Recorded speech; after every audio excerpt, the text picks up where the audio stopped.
Bismillahirrahmanirrahim. Assalamualaikum warahmatullahi wabarakatuh. Sampurasun. Balik lagi bersama saya Garis Nurul Karullah di acara Bacewo Politik. Bacewo Politik itu adalah bacewo pendapat, opini yang menggelitik. Jadi bukan politik-politik yang sedang beredar saat ini ya. Di acara politik kali ini kita akan mengangkat tema tentang kualitas pendidikan, dunia pendidikan di tengah pandemi COVID-19 ini. Kali ini kita kehadiran tamu yang istimewa, tokoh pendidikan, salah satu tokoh pendidikan di Sukabumi, Kang Fajar Anugah SPD MPD. Kang, selamat datang Kang. Hadirin semuanya, jangan lupa juga terapkan protokol kesehatan, jaga jarak, menggunakan masker, ulah waka kemana-mana, mun teu aya kepentingan anu sangat urgen. Kan, kan di kondisi saat ini pembelajaran, apalagi ketika masuk pandemi ini, masa pandemi, pembelajaran kan online kan. Nah, berpengaruh nggak sih terhadap kualitas dan pendidikan anak-anak didik kita atau kualitas pendidikannya juga? Secara kualitas mungkin akan berpengaruh karena sebagian siswa baik dari jenjang Dikdas sampai Dikmen itu semua sekarang melaksanakan pembelajaran daring atau online ya.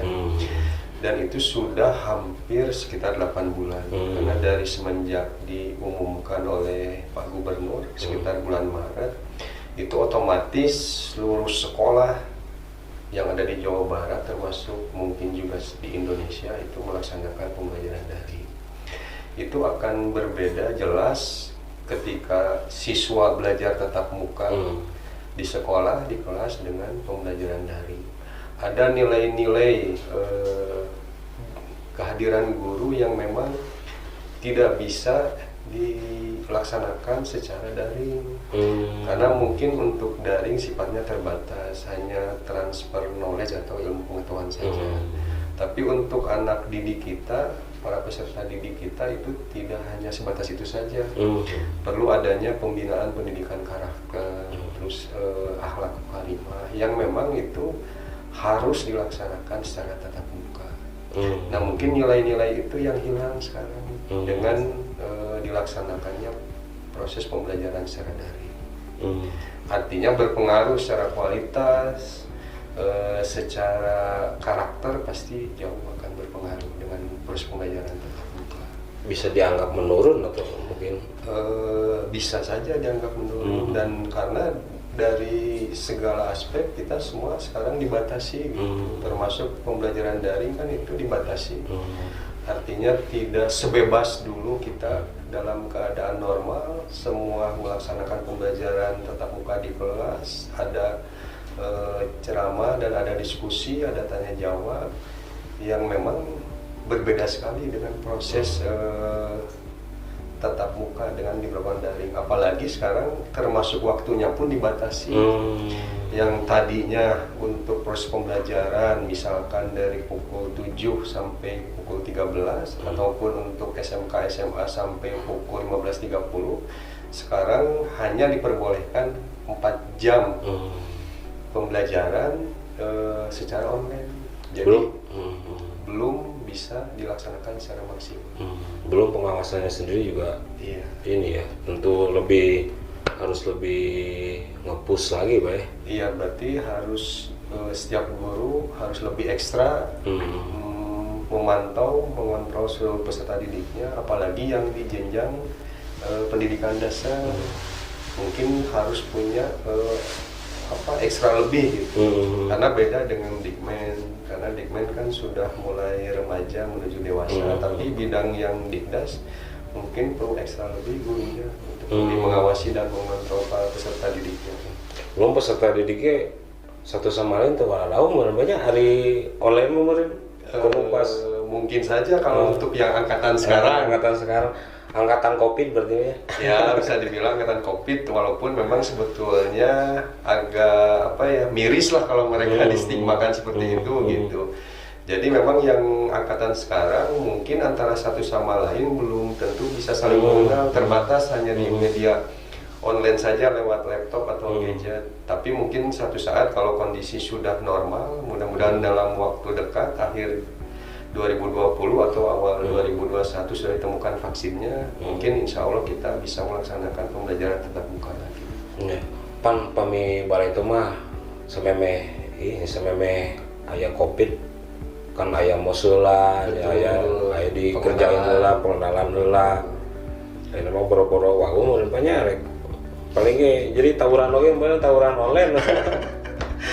Ya sebetulnya sih semua juga dilaksanakan secara online, baik MPLS atau MOS lah dulu mah. Semuanya dilaksanakan secara online, daring ataupun menggunakan media-media online seperti BCR atau media online lainnya seperti YouTube. Bisa itu digunakan walaupun memang agak terbatas dalam pelaksanaannya. Tapi minimal mereka mempunyai gambaran secara utuh mengenai kondisi sekolah yang akan mereka masuki, dari mulai pembelajaran sekolahnya, terus dari unsur guru dan para pendidiknya. Pak, kan belajar daring itu atau belajar online itu perlu kuota ya. Dan tentu tidak semua masyarakat juga memiliki cukup untuk membeli kuota, belum kebutuhan lainnya.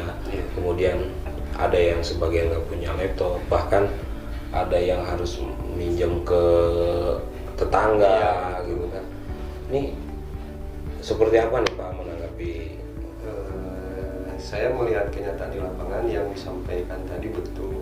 Terkendala apalagi orang tua yang memang hari ini misalkan mohon maaf di PHK atau penghasilannya tidak ada karena kondisi pandemi COVID-19. Tapi untuk kondisi bulan sekarang melalui Menteri Pendidikan itu sudah digulirkan bantuan subsidi kuota mulai dari bulan September.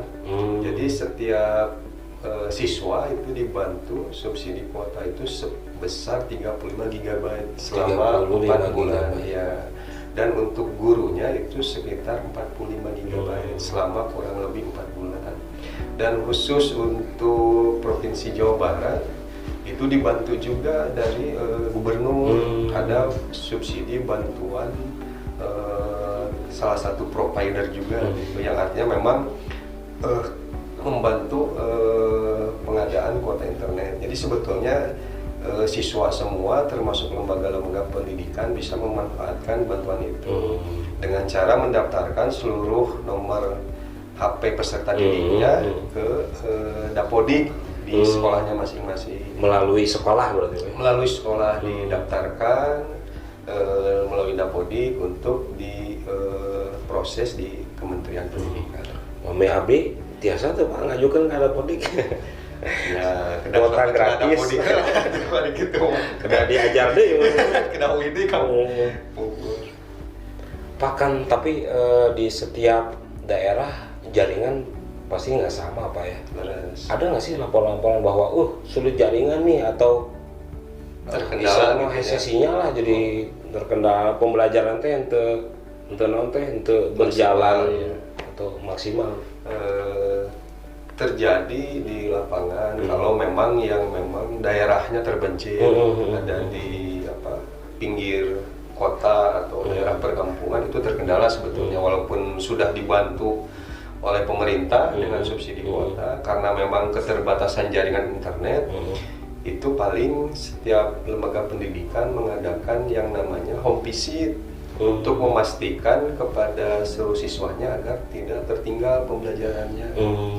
Jadi memang itu tugas berat sebagai seorang guru untuk tetap melaksanakan proses pembelajaran ketika pandemi COVID-19 ketika menemukan ada siswanya yang memang rumahnya jauh dari jangkauan internet. Antisipasinya apa kan? Atau kudu naik gunung heula atau kudu ka tempat nu sih sinyal bagus ngarumpul barudak daya atau sebetulnya betul bisa kita mencari jaringan internet lamun tadi teh mah cenah rumahna di bawah bisa naik ke atas bukit untuk mendapatkan sinyal.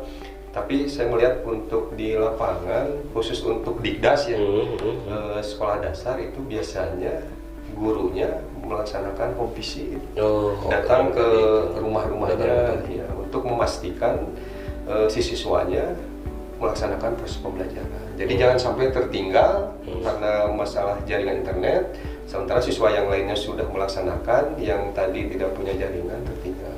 Tapi kan Pak, aya oge meureun nanti anu kolot nanti darah ramal ari barudak belajar nanti. Kumaha Pak? Nah, untuk yang misalkan orang tuanya sibuk bekerja, sebetulnya bisa dengan home visit tadi, gurunya juga. Artinya setiap guru pendidik ini punya data siswanya mengenai siapa saja yang tidak punya jaringan internet di rumahnya, siapa yang tadi juga yang orang tuanya sibuk bekerja. Nah, itu mungkin bisa langkah antisipasinya dengan melaksanakan home visit atau kunjungan ke rumah siswa tersebut supaya memastikan siswa tersebut tetap mengikuti proses pembelajaran. Pak, kalau di kota Sukabumi kan sebagian sudah ada yang belajar tatap muka ya. Betul. Itu untuk SLTA kan? Iya. Nah, kalau di kabupaten sendiri untuk di perkembangannya sendiri perkembangannya sampai hari ini itu masih proses verifikasi. Karena memang untuk di kota dan kabupaten sendiri itu berbeda secara geografis, terus secara jumlah sekolahnya. Karena memang untuk di kabupaten itu jumlahnya sangat banyak sekali. Artinya memang tim Satgas Covid juga baik di tingkat kecamatan dan kabupaten itu tidak langsung bisa melaksanakan verifikasi karena letak geografis yang jauh, terus juga mungkin terkendala akses untuk menuju ke sekolah tersebut karena kami menemukan satu sekolah itu yang memang jauh dari jalan raya gitu. Dan memang tidak bisa secepat seperti di kota sekarang karena memang di kota sebagian hari ini sudah melaksanakan pembelajaran tatap muka. Walaupun tidak semuanya, hanya yang lulus verifikasi yang sudah memenuhi standar protokol kesehatan. Dan untuk di kabupaten sendiri, sekarang masih proses pengajuan dan verifikasi oleh tim Satgas Covid. Syaratnya itu apa aja sih Pak? Salah satu syaratnya yaitu melengkapi sarana prasarana sekolah dengan protokol yang sudah ditetapkan oleh Satgas Covid. Salah satunya adalah dengan pemenuhan wastafel di setiap kelas atau jumlah per 25 siswa satu wastafel. Terus di setiap kelas disediakan hand sanitizer, termogan, juga semprotan disinfektan. Artinya dalam jangka waktu 1 hari sekali dari mulai awal proses pembelajaran tatap muka dimulai itu harus disemprot dulu, dipastikan steril. Begitupun ketika sudah selesai proses pembelajaran. Nama berarti baru dak sekolah teh semprotan nggak boleh disemprotan ya. Balik teh bawa nanti bau disinfektan. Tapi kan intinya mungkin kesehatan nomor satu ya. Tapi kan demi ya, kesehatan tadi tadi keselamatan siswanya juga. Jangan sampai terjangkit di sekolah jadi klaster baru gitu penyebaran COVID-19. Pak, kalau dari pemerintah pusat sendiri di kondisi pandemi ini bantuan untuk apa dunia pendidikan di daerah seperti apa? Kalau untuk sifatnya bantuan sekarang Menteri Pendidikan melalui Kementerian Pendidikan itu sudah memberikan keleluasaan di setiap sekolah. Kalau sebelumnya itu dari sisi penggunaan anggaran untuk BOS itu dibatasi karena memang harus ditentukan dari 8 asnaf yang dikeluarkan oleh kementerian. Tapi untuk sekarang lebih fleksibel, artinya dana BOS yang disalurkan ke setiap sekolah baik SD sampai tingkat SMA SMK itu boleh dipergunakan untuk penanganan COVID-19 termasuk penyediaan sarana prasarana tadi untuk melengkapi protokol kesehatan. Berarti pemerintah juga udah memberikan tadi seperti Bapak tadi keleluasaan untuk mengolah dana BOS tadi ya Pak. Salah satunya tadi untuk penanganan COVID-19 termasuk mungkin kuota itu atau beda lagi? Salah satunya bisa diberikan juga dialokasikan anggaran BOS ini untuk pembelian kuota gitu. Walaupun sekarang pemerintah pusat pun oleh Kementerian Pendidikan sudah memberikan bantuan lagi untuk subsidi kuota. Kalau untuk gurunya sendiri ada keluhan nggak sih? Pasti sudah jelas karena guru juga mungkin yang mereka selalu rutinitasnya melaksanakan kegiatan belajar mengajar di sekolah karena dengan kondisi pandemi COVID-19 dia juga harus melaksanakan pembelajaran daring dari rumahnya. Mungkin dia istilahnya berbarengan dengan tugas dia di rumah itu seperti guru ini kan sebagian besar adalah ibu-ibu atau perempuan. Nah, dia mungkin harus pandai-pandai membagi waktu antara tugas pekerjaan dia sebagai ibu rumah tangga dan tugas dia sebagai pendidik atau seorang guru. Kan dari ibu-ibu masuk nyetrika ongko, nyesisa ongko, encang ngajar. Iya, nyantai kemudian bari nyetrika bari ngajar gitu. Terakhir Pak, pesan-pesan untuk para pelajar atau tenaga pendidik di masa pandemi ini seperti apa nih Pak? Yang terakhir ya kita bersabar dan terus berdoa, mudah-mudahan pandemi COVID-19 ini cepat berakhir. Amin.